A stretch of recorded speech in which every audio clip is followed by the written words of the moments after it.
name is Reverend Carole Kiamah, and these are Thoughts of a Shaken Pastor Season 4. In this season, we're looking at the whole aspect of success. In the past season, we talked about difficult things that people go through that make them walk out of faith. But as we discussed, we also realized that sometimes people walk out of faith as a result of success. As Christians, we've been accused of not being able to handle success well. And so it's my extreme pleasure to introduce you in this season to people who have been successful and yet have held on to their faith. Now, a lot of you know her because you've either heard of her or you have watched her on her YouTube videos or you have listened to her at a concert. She's one of our most renowned guitarists, so it's my extreme pleasure to introduce Ivy Alexander.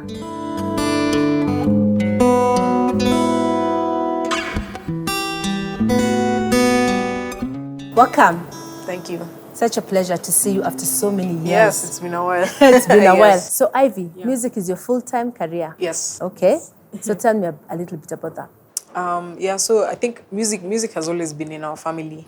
Yeah, so my dad played the guitar, and I guess us guys picked it up from him because he used to play it for us to wake us up on Sunday morning. Like when we'd hear him playing, that's when we knew it's time to wake up. This alarm? Yes, that's our alarm, yeah. So after that, primary, us guys did recorder and then took a break from music. And then after high school is when I really got into music.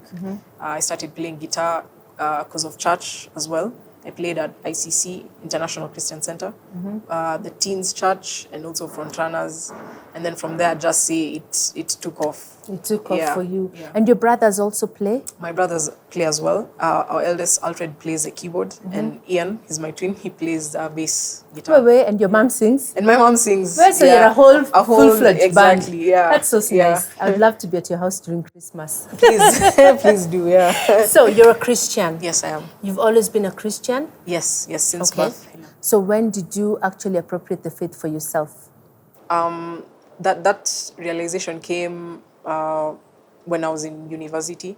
Yeah, like when I got my first taste of freedom, and then I had to go through the whole process of asking myself, why do I believe in God, and why am I actually a Christian and Protestant at that? Yeah, I went through the whole motion. Yeah. And okay, maybe just to speak a little bit about that journey. Yeah. What were some of the questions for you, and what led to the questions? I mean, your parents were always in church, you were brought up in church, you've been playing in church. Yeah. So do you kind of feel like, I mean, what made you begin to question, is this what I really believe, and is this what, I mean, how was that like for you? Well, it changed for me because in as much as we grew up in a Christian home, also the schools we went to were Christian, and so from primary also high school. So university is where I met now a mix of people who are not Christian. So I was just like, okay, this is something new, because something I've known all my life. Then I find other people, because I think the government opened up universities to different religions, because Daystar was primarily a Christian university, but then they had to get mixed up. So we also got Muslims as well. So I think meeting different people is what made me question, like, so why are these guys following this kind of way? And then there are also those who didn't believe at all. And I saw that they're okay, like they're still alive, their lives are good. Yeah, so I was like, so their lives can still be okay without God. Like what's God? What's the difference in that? And I think I just saw it. There's just a peace and calmness that there is to being with God, being able to talk with Him. And I think you still hear God and feel God and His presence. Like not being in His presence, you can tell the difference. So I think for me, like of course you'd go those weeks without going to church and stuff, then you'd start missing something in your life and then realize what it was. Yeah. So there was a grounding and calmness that came with being in the presence of God. And I think sometimes when you grow up in a Christian home, you do kind of take it for granted. For granted, yes. I didn't grow up in a Christian home. My parents weren't born again. I was the first one to get born again. And so I also went to Daystar. Yeah. But during my time, it was really, I think it was more Christian, Yes. It was more focused on training Christian leaders. So you needed to be a Christian before you joined it. And I think for me, it kind of kept me grounded. So I'm finding it very interesting. That was your place of questioning. Yeah. The questioning is good. It's good to question. Yes. Now back to music. So you studied, what did you study at Daystar? I did public relations. Okay. Yeah. And you never practiced? Did you practice? Well, I did a couple of internships and also worked at a marketing agency for a couple of months. Yeah. But then since I was already doing well in the music side, it kind of, there was like a bit of a battle. Yeah, a hindrance to work life and music life. So you had to choose. So I had to choose, yes. And what made you choose music? It's something that I really love and I feel like I'm good at, and yeah. And no doubt you are good at it. Yeah, thank you. You're really good at it. Thank you. But then we've talked to a couple of guys in the industry, and one of the things that becomes very clear, at least in Kenya, that the creative space is more the place you're in because of passion. It's not always that the money follows the passion. True. So how has that been for you? I think the passion really keeps you going. It keeps me going because there, like especially during, like, let me say the COVID period, there was really nothing for us guys in the music, let me say creative industry. Everything was closed down and we relied on people interaction to make money and stuff. So yeah, the passion is what kept me going, and we had to find like alternative ways. So I started teaching online and stuff. So I think passion really pushes you to all angles of finding a way to make something work. Actually, it's interesting because, well, I've known your family for a while, but honestly, I didn't know that you could play. And the first time I watched you online, I didn't make the connection that was you, that the Ivy that everyone was going on and on about was you. Yeah. And, just to make that connection, that was something. Yeah. Yes. So I wanted to ask, Yeah. I know that you've made a name for yourself Yeah. in that creative space as a guitarist. Yeah. What's your motivation? What's the thing that has, what's like, I don't want to say what do they call this thing? Just what's your motivation? My motivation.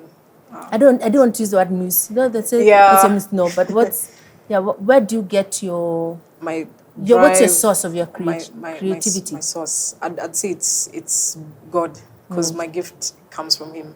So without Him, I wouldn't have my gift. So primarily that's my source. That's why most weekends you'll find me playing at church as well. In as much as I do any other thing, like for me, a way of me to give back is, I feel like praising God through my gift. So I'd say He keeps me grounded in that because I know it comes from Him. So. And are you confined? Do you play primarily for the Christian audience, or do you go across the board? I do go across the board. Yes. So as a Christian, has that made you, like, have you had any, like people calling you out for that? Yes. I've had very many funny comments actually, like, hey, how come I saw you playing at the club yesterday and then today you're here and stuff like that. Worship. Exactly. Yeah, so it's a bit of a tricky situation to be in. Yeah, because it feels like you're two-faced. But I believe that we're the salt of the world, and the world is not in church. Yeah, it's out there. So Jesus did come to seek and save the lost. Exactly. But I understand sometimes some of the concern, that it's, and I remember even when we were young, I kept being told it's easier to pull someone when you're down than to get them up. And yet at the same time, Christ does expect us to be light. And He's very clear that you don't, put on your light and put it under the bed or cover it on a bowl. Exactly. You must put it in the hill for it to shine. So how have you managed to keep the faith, albeit that? Because that's not, I think many people have the best intentions when they're going out there, but we don't always stay true to the cause. That's true. So what has kept you grounded? Wow, that's a tough one, because that statement is actually valid, that it's easier to pull someone down, because I mean the world is fun. I don't know, you can just do you, just be you.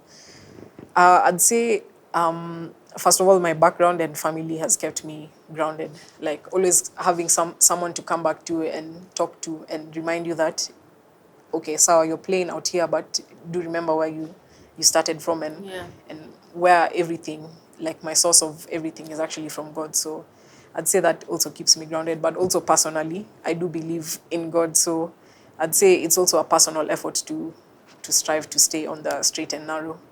Yeah. Because when I was young, I really loved Whitney Houston. Yes. And I think she's one of the world's greatest singers, really. She really is, actually. Yeah. And so just watching her journey and seeing how she started off with all this promise and all this kind of like where you are, you know, Yeah. with all these ideals and everything. Yeah. But the world kind of sucked her in. Yeah. And she really was not able to navigate that whole journey successfully from a Successfully. Christian point of view. Yeah.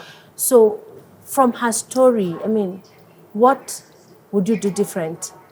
I think what makes it easier for me is the people I'm surrounded with. So probably she wasn't surrounded with people who like were keeping her grounded.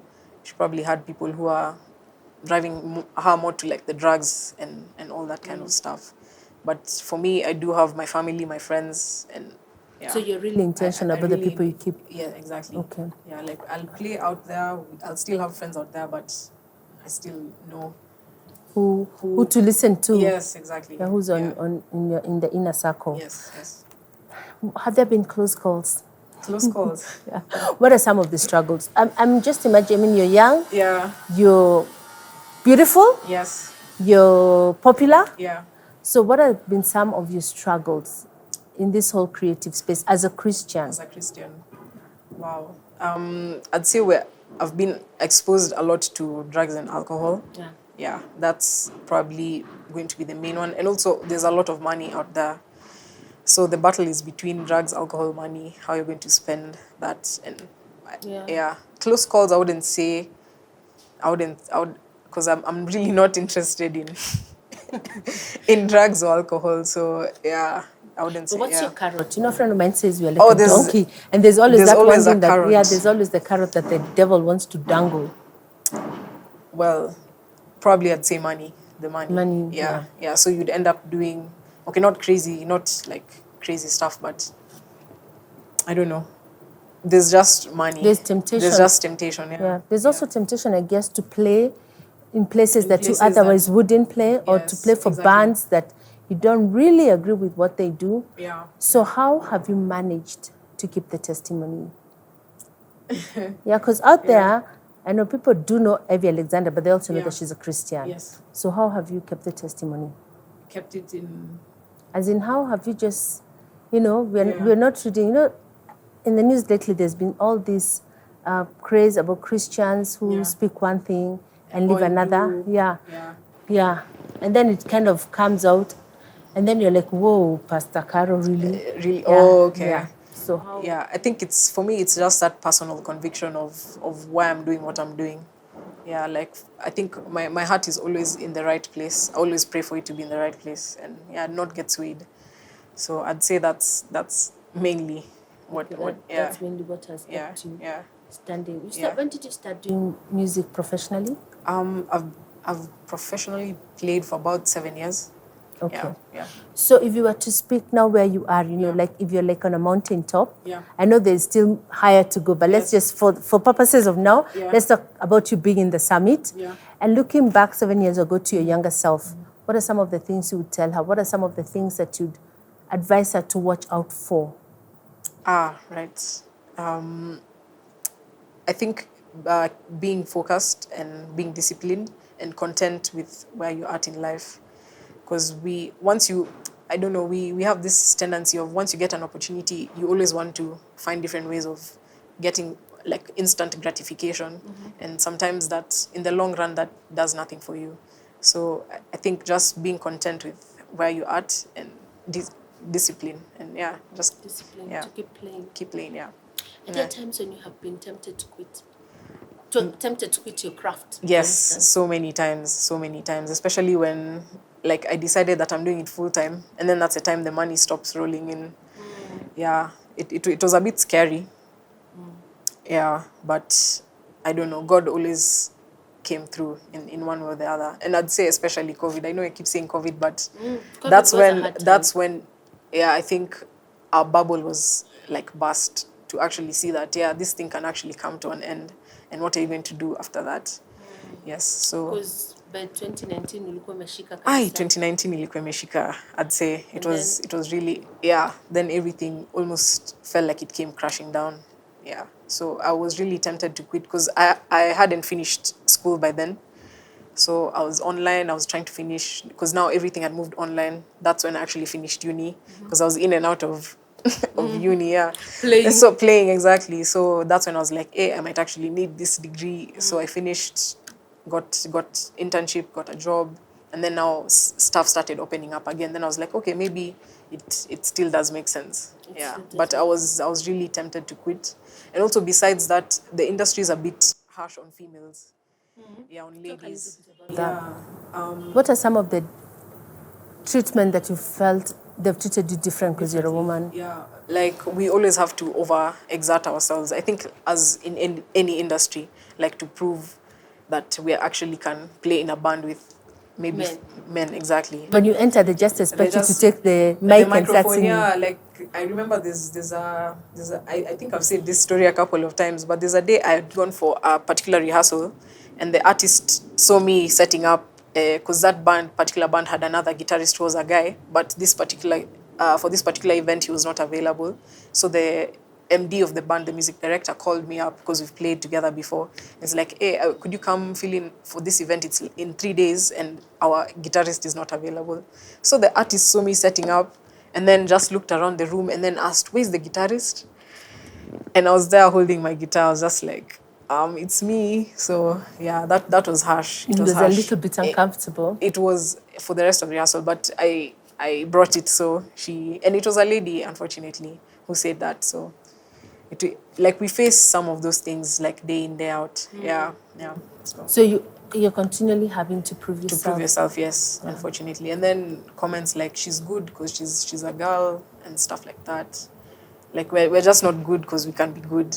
Like, Like people are giving you some preferential treatment because you're female and they're feeling sorry for you. Yes. So I mean, sometimes it gives us an edge because we do get a lot of events because they're like, wow, it's an all-female band. We'd rather have them. Yeah, like sometimes it works to our advantage, but sometimes it's like when we're pitching for gigs, we always have to provide videographic evidence, not like our male counterparts. If they pitch for a gig, they don't have to prove that they are. Exactly. Yeah. And what are some of the most dicey situations you found yourself in terms of compromising your faith? Compromising my faith. Well, I'd say probably for content creation, because a couple of companies had reached out so that I can use my Instagram platform to promote their brand, and it was an alcoholic brand.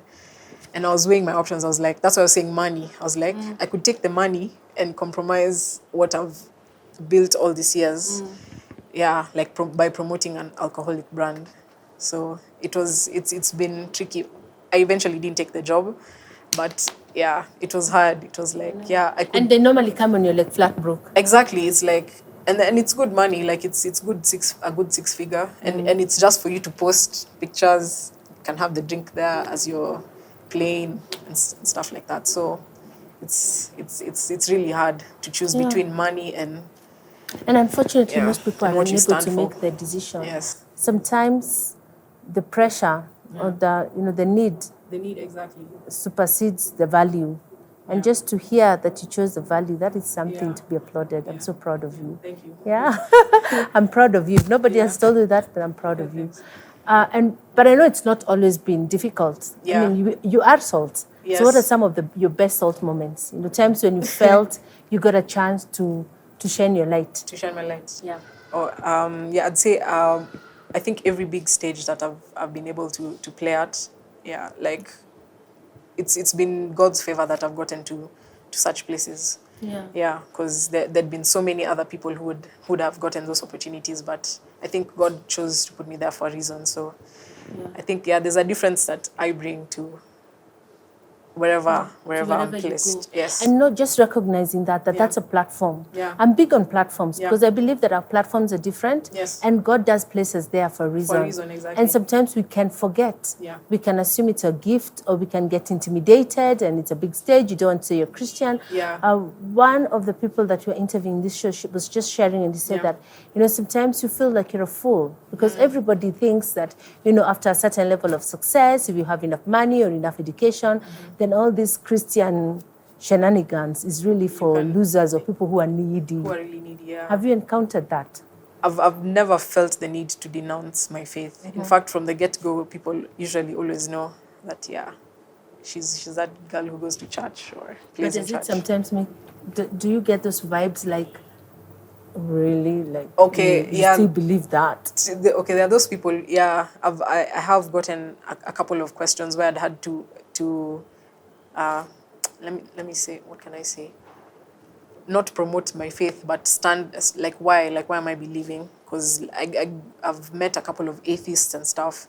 Yeah, and I questioned myself. I was like, yeah, actually, why do I believe and stuff? Yeah, so there are those, but I've never felt the need to denounce. Yes. And have you been able to stand up and explain why you believe what Yeah, you the believe? first couple of times it was actually hard because, it's those ones like you are following the faith because you've been in it.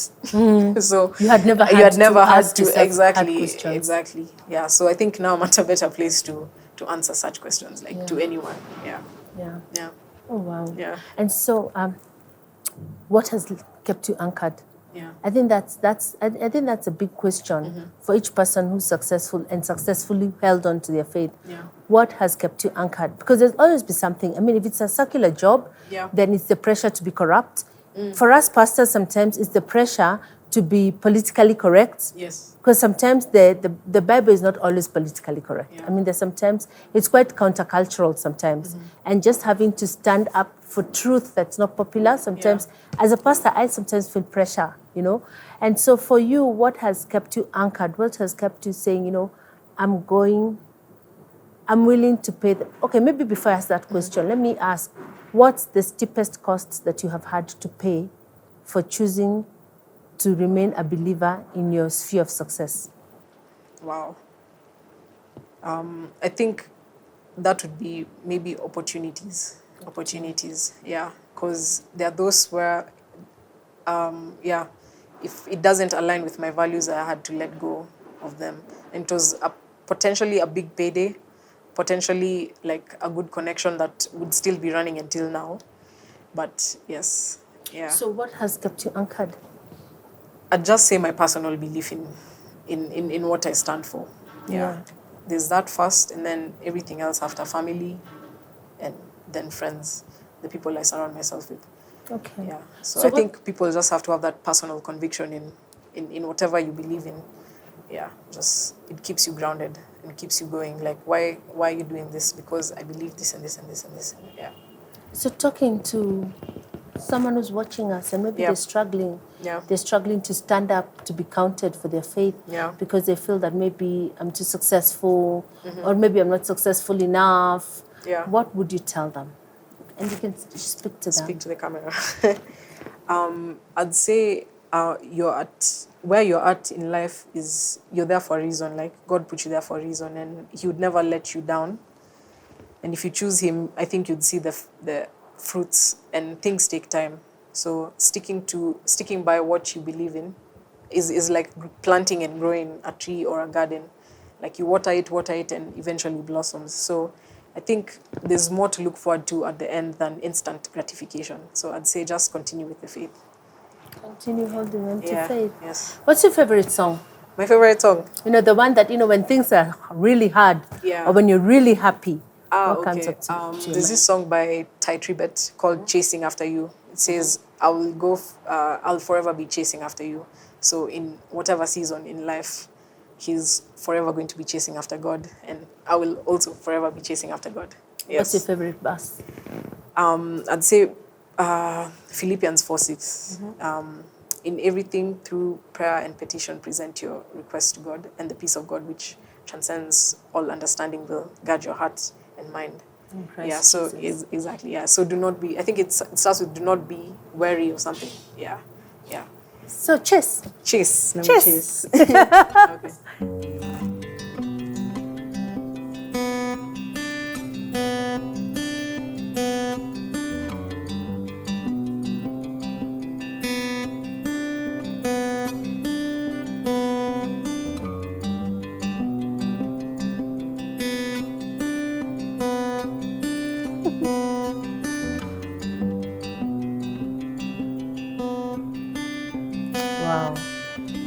Wow. Thank you so much, Ivy. And I wish you all the best as you shine out there for Jesus, representing us females, but more importantly, representing the Lord. Yes. And maybe you're watching and you're just asking yourself, how do I stand for what I believe? What difference can one person make? We're here to remind you that one person can make a big difference. And ultimately, like we keep on saying, the only person worth standing for, the only cause worth standing for is the cause of Jesus Christ. And so keep shining, use your platform, and let's prove to the world that Jesus actually is the answer for the world today. God bless you. Let's see you next week.